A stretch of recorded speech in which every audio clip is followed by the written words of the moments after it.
The best, and I quote, diet for a dancer is actually not a diet at all. The truth is, dancers need more flexibility and less rules.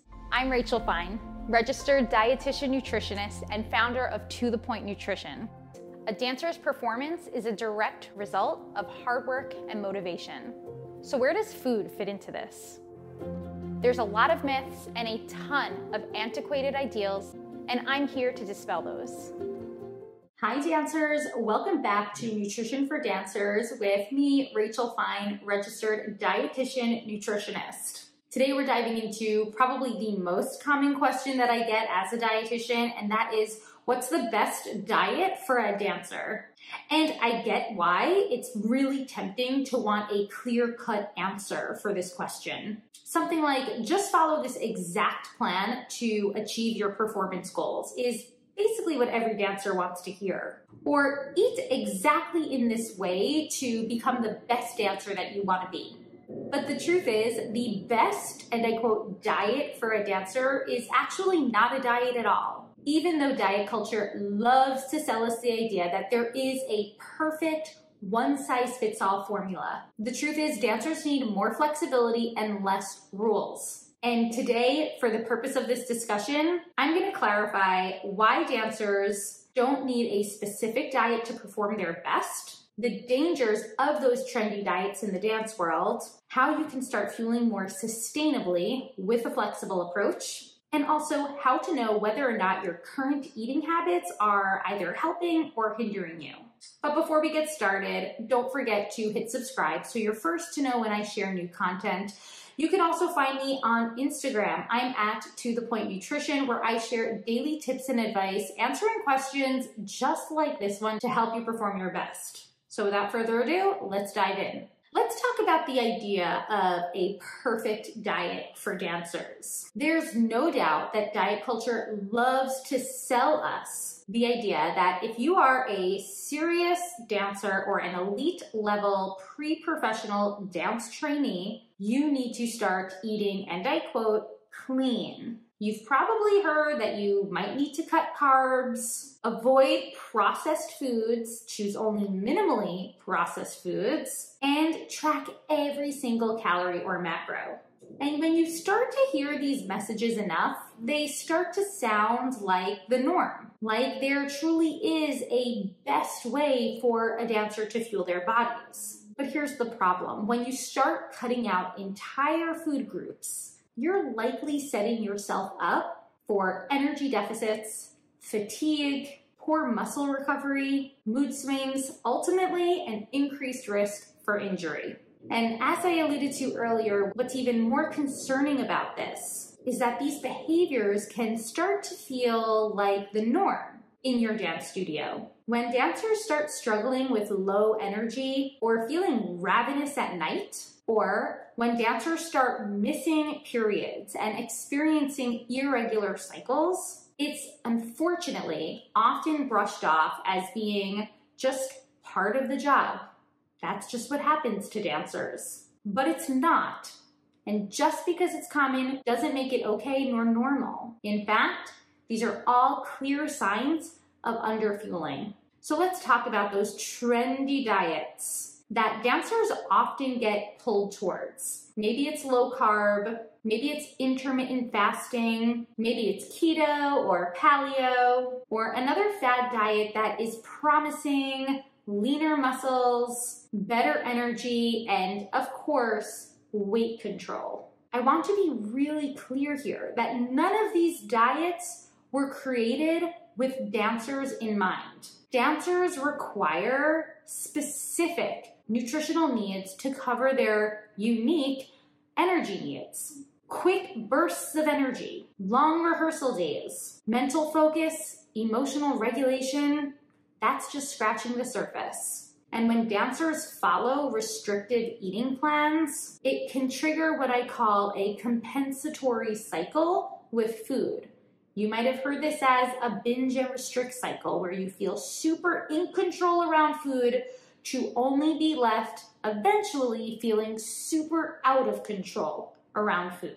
Let me give you an example. I've worked with many dancers who have tried to follow very rigid extreme eating plans. Cutting out sugar, only allowing themselves to eat at certain times in a day, or avoiding carbs entirely. For the first couple of days, they start to feel pretty good, but then energy starts to dip, cravings start to spike. Those cravings, often at night, in the evening hours, are what usually lead to that compensatory behavior of feeling very out of control around food. Why does this happen?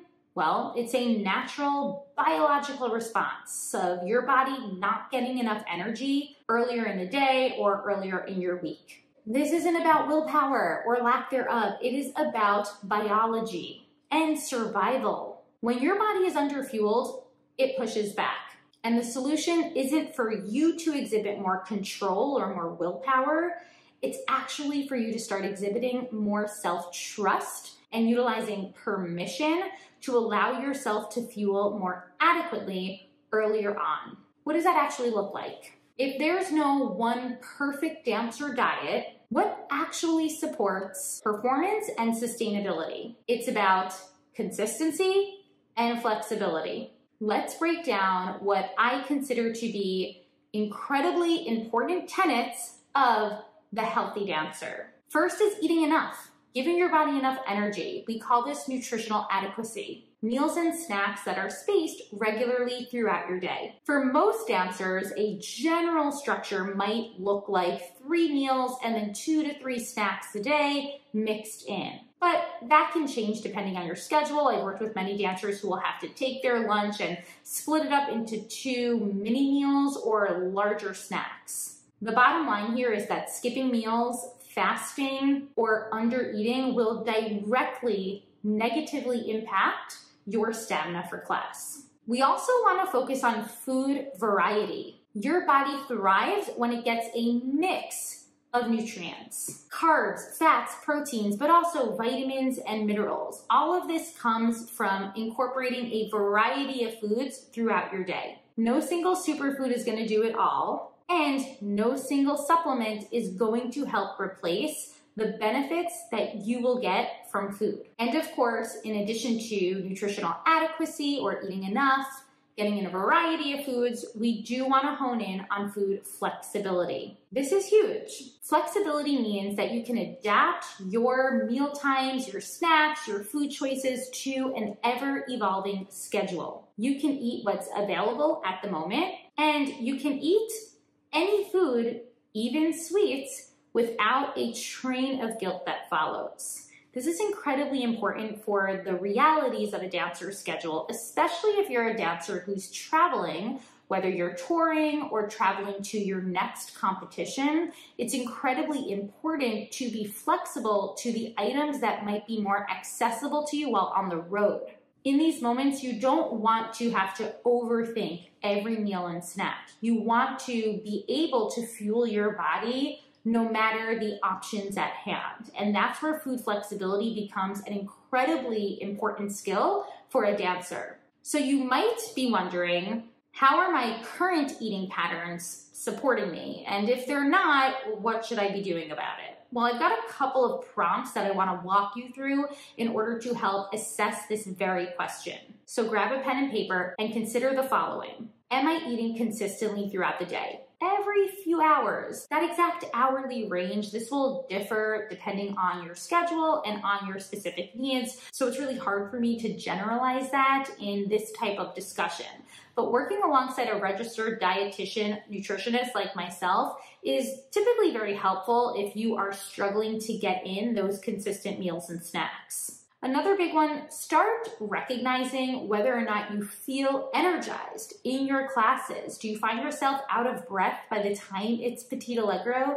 Are you struggling to get through an entire class? This is all evidence that you should be collecting. Another one to ask yourself, am I experiencing constant cravings or overthinking every meal or snack? This is typically a sign that you might be underfueling. Do I allow myself to enjoy all foods, or do I find myself avoiding specific foods or maybe having, and I quote, cheat days or cheat meals around those types of foods? These questions can help you reflect on whether or not you are fueling your body in a more sustainable way, or whether you might be caught in what we call the dieting mentality. And if either of these are true, then this is where, like I said, working with a licensed professional, a registered dietitian nutritionist just like myself, even one who is versed in the unique needs of a dancer, would be extremely helpful for you. So what about nutritional guidance? Where can that come in when we are focusing on the best diet for a dancer or how to fuel our bodies optimally? We can start thinking about a gentle structure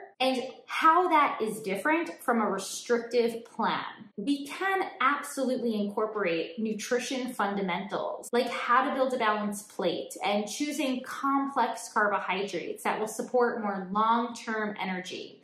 We can incorporate this information in a gentler way that supports our training, but we always want to reassess the flexibility portion here. I often encourage that dancers implement a very proactive fueling approach. This often means planning some meals and snacks ahead of time.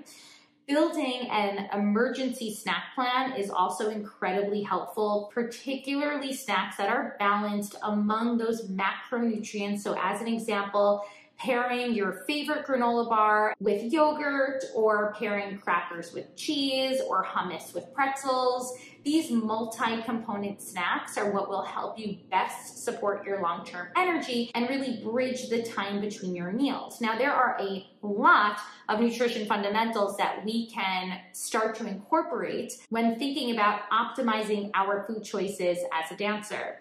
Typically, I encourage that dancers work alongside myself within the Healthy Dancer framework. We cover these topics in a way that doesn't cause you to obsess around nutrition, right? Because unfortunately, that is all too common with dancers, where they might pick up some supposed healthy eating habits, but then the perfectionist mindset often takes over and those habits become obsessions. So within my program, The Healthy Dancer, we really break down nutrition information in a way that doesn't feel obsessive, that instead really focuses on how we feel both in our classes and, of course, out of our classes, because we're not just dancers, but we are also functioning humans, right? And we want to make sure that we have energy for all facets of our lives. And that's where nutrition information can be super helpful. We can learn to optimize those food choices, but we want to do it in a way that feels most supportive. And falling into trendy dieting traps, even those clean eating lifestyles, can really start to feel very limiting and restrictive for a dancer's busy, active lifestyle. So just to wrap up a few things here. The best diet for a dancer is not actually a diet at all. Restrictive trends, they're going to do more harm than good. Remember, nutritional adequacy, consistency, eating a variety of foods, and honing in on food flexibility, all of these skills are incredibly supportive for your training. And last, you want your eating patterns, you want your plan to really support all facets of your being, not just get you through the next class. We want to think about how we're recovering from that class and setting us up for the long run, for injury prevention and also preventing the onset of burnout. So I can't stress this enough. I know I've mentioned it a bunch, but if you find that you're struggling with any of these concepts, this is the time to reach out. A licensed registered dietitian nutritionist will be a solid resource for you to start learning how to use food as a tool to support your training. You can check out my program, The Healthy Dancer. There's opportunities to work with me even one-on-one, and we'll map out that plan so that you're building the habits that last for a lifetime. I'm going to share a link in the show notes. I'm also going to share a link to a blog post that dives deeper into this question. And don't forget, go ahead, follow me on Instagram at @ToThePointNutrition. That's where I share tips and advice for all dancers just like yourself. And until next time, I will talk to you soon.